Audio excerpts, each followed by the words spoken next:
de dor pe acest pământ. Și când mi-e greu, atunci eu cânt cântecul cel mai frumos din viața mea. Este doar ea, familia. Iarăși navighez prin tainici amintiri de parcă ieri eram copii. Cu tandrețe și iubire ne creștea, ne răsfăța familia.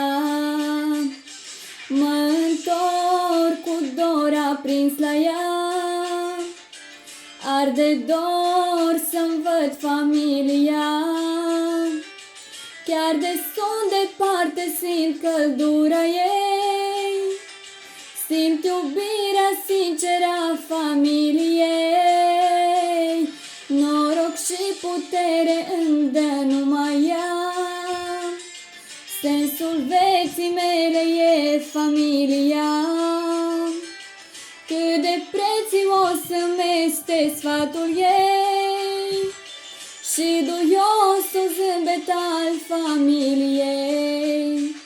Vreau să merg pe aceleași drumuri de cândva, unde ai mei pași m-a mai veghea. Aud și vocea tate cum mă dezmerda, copila mea, prințesa mea.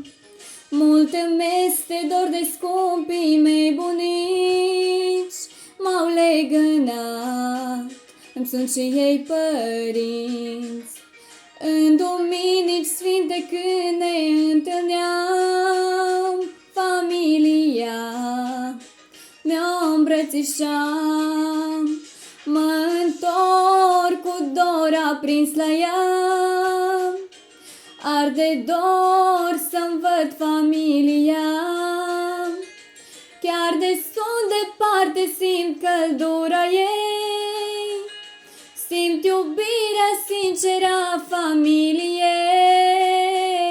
Noroc și putere îmi dă numai ea, sensul vieții mele e familia. Cât de prețios îmi este sfatul ei și duiosul zâmbet al familiei. Mă întorc cu dor aprins la ea, arde dor să-mi văd familia.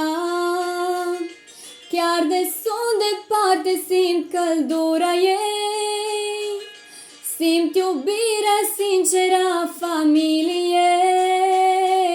Noroc și putere